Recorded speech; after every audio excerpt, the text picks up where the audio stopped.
Bueno, ya estamos al aire para la primera entrevista de este martes y hacía rato tenía ganas de charlar con nuestro entrevistado, que es, lo digo ya, no voy a generar una incógnita, Sebastián Galmarini, que es politólogo, que es referente del Frente Renovador en San Isidro, actual director, forma parte del directorio de Banco Provincia, pero me interesaba charlar en su rol de politólogo, de docente en la universidad pública, sobre un cambio que ha pasado, creo, bastante por abajo del radar, un cambio que yo considero muy importante, que es el cambio que se va a dar en las próximas elecciones, de que vamos a votar, por lo menos a nivel nacional, con una boleta única.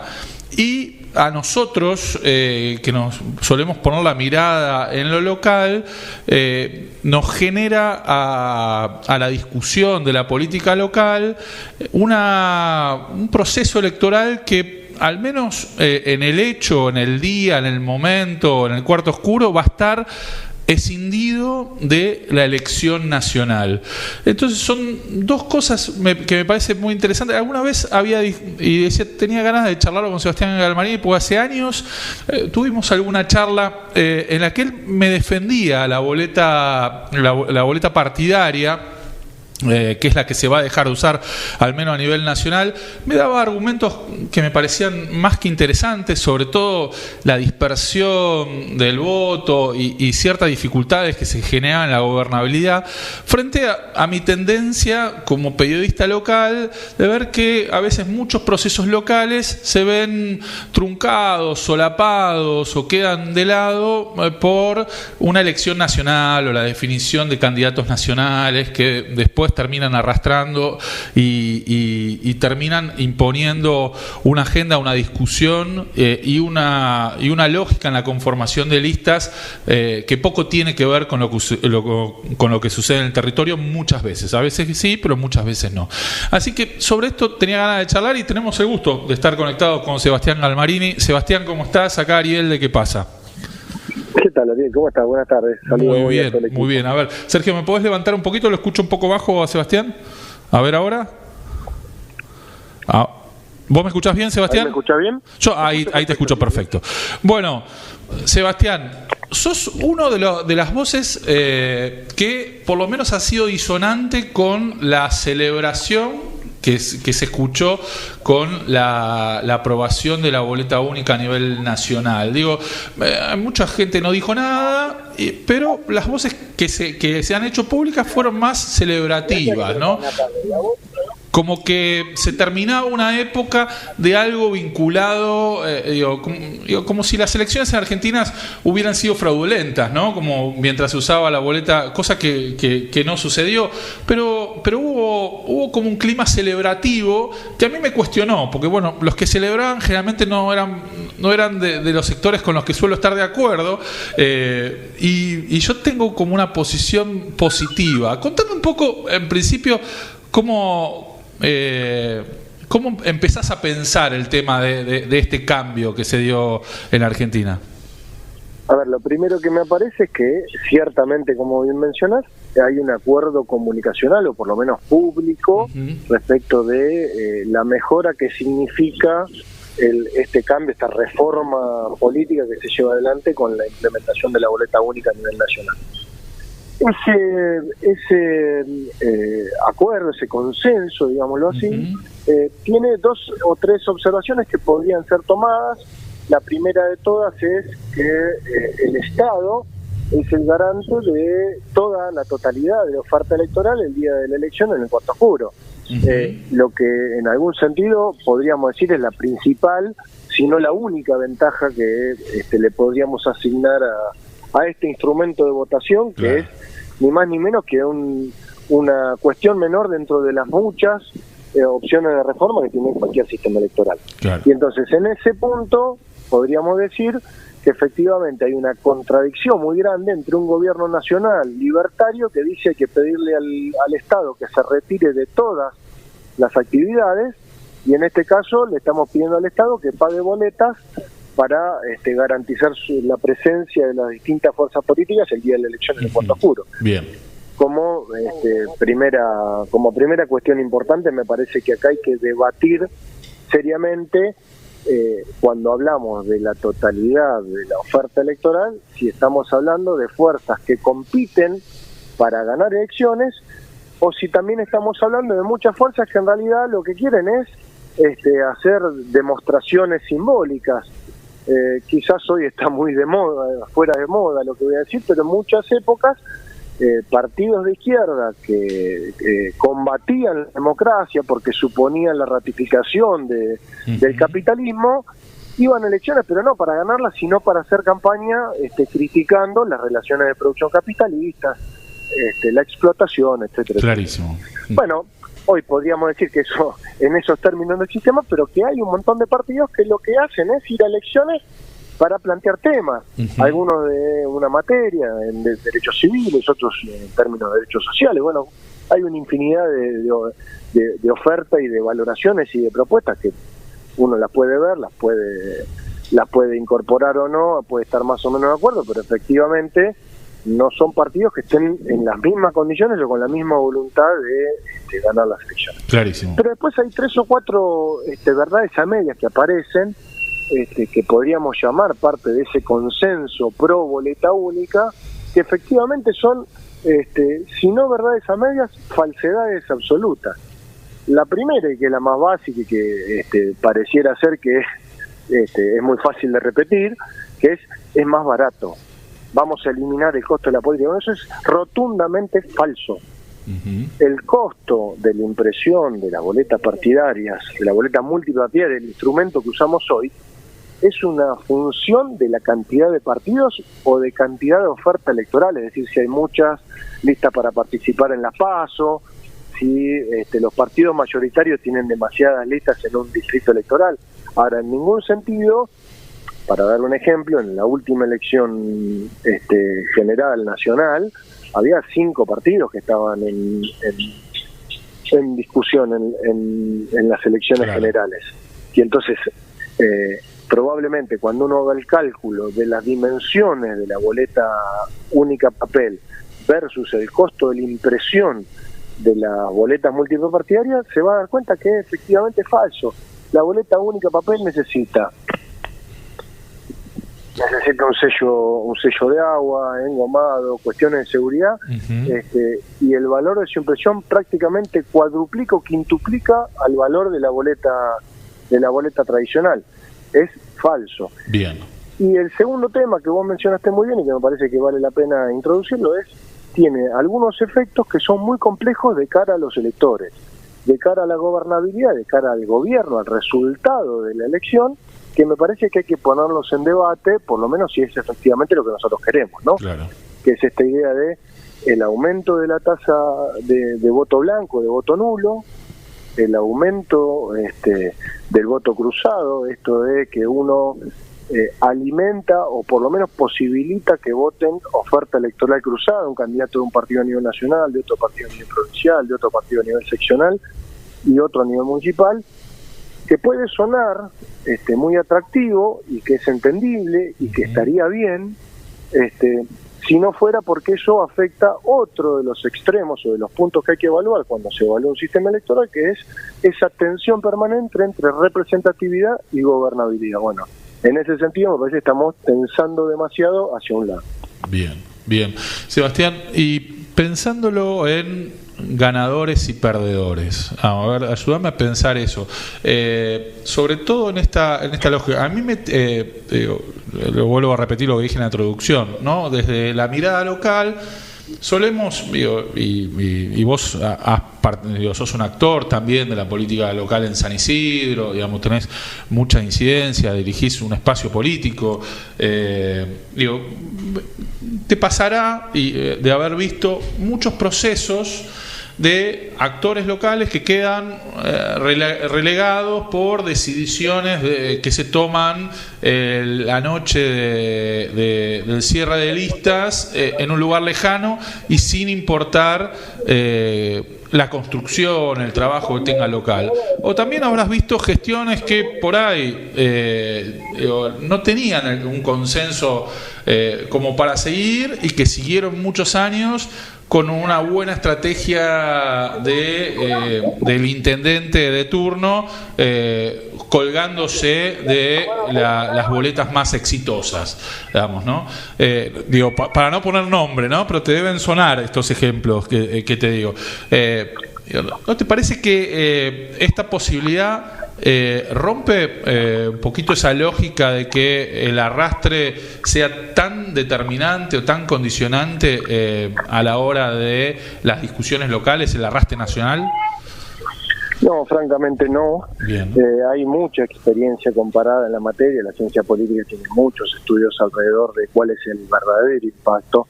Efectivamente, lo que sucede con la implementación de la boleta única, en el caso de la reforma en la Argentina, que se dio solamente para las categorías nacionales, se rompe la automaticidad del arrastre, pero en ningún sentido eso significa la muerte inmediata de la partida, ni que de repente pasemos ni de electores torpes que votan casi sin conocer lo que están eligiendo, claro, a superelectores que conozcan toda la oferta electoral.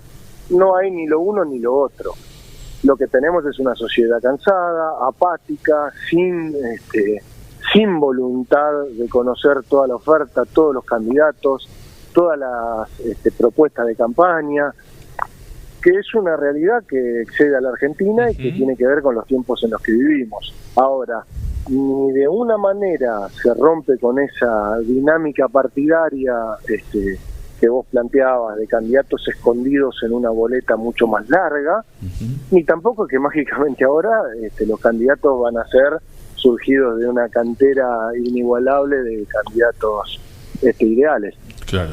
En ambos casos, la lógica política reconoce la necesidad de entender y de saber qué pasa a nivel subnacional, pero también en cualquier país, y más en un caso como el nuestro, en un país federal, se necesita indudablemente el conocimiento también de las propuestas y de las posibilidades a nivel nacional. No hay ninguna posibilidad que un municipio se realice en un país que se está cayendo a pedazos. Y entonces ahí empiezan algunas de estas falacias de, bueno, no me dejan a mí hacer lo que yo quisiera hacer, como si la economía nacional no afectara las posibilidades de un municipio o de otro, ¿no? Bueno, en ese punto es donde uno debería empezar a pensar, ni una ni otra resuelve esa problemática que está vinculada a, por ejemplo, algo que en países federales como en la Argentina se conoce muy sencillo, que es la simultaneidad de las elecciones, que se den las elecciones nacionales, provinciales y municipales en una misma fecha. Claro. Bueno, acá entra en discusión otro tipo de argumentos. Sí, lo que quiero dejar sentado claramente es que es difícil pensar que se construya un país con las dimensiones, con la distancia geográfica, con las complejidades culturales, políticas, sociales como la que tiene la Argentina, pensado desde un municipio, desde un lugar o desde otro, ¿no? Bien. Sebastián, ayúdame a pensar, y con esto te voy agradeciendo este rato de charla. Algunas cosas estuviste soltando ya en lo que dijiste. Digo, ¿qué problemas puede traer este nuevo diseño en cuanto a la forma de elegir? Hablaste de aumento de voto blanco, aumento de voto nulo. Contame, ¿qué dificultades crees que vamos a empezar a vivir a partir de las próximas elecciones con este cambio? Mirá, lo primero que me aparece es un ejemplo bien cercano en términos temporales y cercano en términos geográficos, que es el caso de Mendoza. Bien. Mendoza reformó su instrumento de votación hace algunos años y se implementó en las últimas elecciones legislativas en la provincia. Bueno, el resultado de eso, legislativas y a gobernador, disculpame, el resultado de eso fue que en casi todas las categorías legislativas, tanto a nivel provincial, senadores y diputados, como a nivel subnacional, a concejales, lo que sucedió fue que hubo una tasa de voto blanco o voto nulo. En el caso de Mendoza hay un cuadrado de voto blanco, o sea, hay que marcarlo y claro, si no se anula el voto. Claro. Cercano al 25%. Para que se entienda bien y los que nos están escuchando lo comprendan.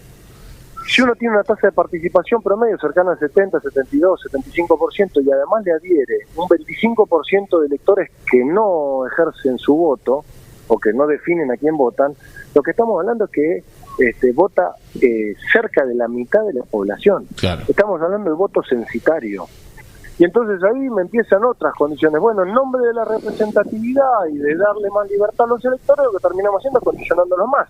Y probablemente, que fue el caso de Mendoza, el efecto es más mayoritario. Es decir, los partidos con más capacidad de movilización terminaron quedándose con más bancas y más representación que los votos que efectivamente recaudaron en el proceso electoral. Clarísimo. Entonces estas contradicciones son las que nos deberían llamar un poco la atención de cuando aparecen estos consensos públicos que parecen que con una mínima reforma de una materia muy pequeña se resuelven todos los problemas. ¿Y beneficia a alguien? ¿Vos crees que tuvo una intencionalidad en favor de determinado sector o fue algo que se venía reclamando y el gobierno se subió para mostrar cierta vocación reformista esto, decir, bueno, la idea de que la lista sábana tiene atrás la posibilidad de robo de boleta, tiene atrás la posibilidad de determinadas cosas, era simbólicamente una batalla contra la política que es parte del relato que está construyendo el gobierno? ¿Te parece que es parte de esa narrativa o que tiene una intencionalidad que puede favorecer en algún sector, a algún espacio?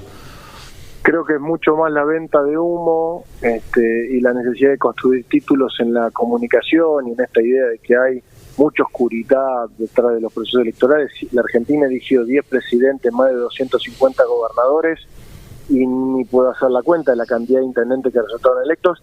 En ningún caso hubo una resolución judicial ni de ningún tipo que dijera que hubo elecciones amañadas en nuestro país, con fraude, irregularidades. Hay muchas, siempre en todas las elecciones, en el armado de los padrones, en los procesos electorales, con esta historia del robo de boletas, incluso más. Muchos de los autores y de los que públicamente alentaron la reforma hacia la boleta única han escrito a lo largo del tiempo muchísimos trabajos muy serios, incluso recomendables, que lo que dicen es que no hubo efectivamente problemas de transparencia ni de integridad en los procesos electorales de nuestro país, ni siquiera en la provincia de Buenos Aires, por las dimensiones y por el volumen que significan las elecciones en la provincia. Clarísimo. Entonces, creo que hay una cuestión comunicacional, creo que hay que es hablarle a la coyuntura, es quedar bien con determinados sectores, creo que es básicamente venta de humo. Ahora, por el otro lado también, mi sensación es que muchos actores políticos creen en aquello que dice la teoría económica, que dice que bueno, que los actores intentan permanentemente maximizar beneficios. Bueno, en este caso yo no creo que ni siquiera funcionó eso. Claro. Creo que se pegaron un tiro en el pie y todavía ni siquiera se dieron cuenta. Clarísimo. Sí, estaba por eso te lo preguntaba, estaba pensando en algunas intendencias del conurbano donde a los intendentes que van con el presidente en determinados distritos posiblemente les hubiera convenido la boleta partidaria tradicional, o están lamentándolo al menos, ¿no? En su perspectiva, hoy en noviembre, a casi 10, 11 meses de las elecciones, es lamentarse del cambio. Así que, abono... Claro, pero lejos uno podría decir que lo que en una elección lo favoreció, en otra lo perjudicó. Claro. Pongámoslo en términos prácticos. Lo que Pose permanentemente hizo a lo largo de su historia, que fue colgarse de candidato que mejor medía para las elecciones que le seguían, no le funcionó en las últimas elecciones. Se colgó de Horacio Rodríguez Larreta y perdió. Claro. Y Lanús no ganó porque ganó, en realidad se colgó de la boleta de Cambiemos, que probablemente tenía mejores expectativas de triunfo. Ahora, eso es lo que cambia, esa es la coyuntura. A veces tu candidato nacional gana más, a veces gana menos. Bueno, en todo caso lo que habría que aprender es que la alternancia es constitutiva de la democracia, ¿no? Clarísimo. Sebastián Galmarini, director del Banco Provincia, referente del Frente Renovador en la primera sección, particularmente en San Isidro, y politólogo, ¿no? Docente de la Universidad de Buenos Aires, y quizás con este último sombrero más hablando en la entrevista de hoy. Gracias, Sebastián, ha sido un placer. Bueno, gracias a ustedes, un abrazo.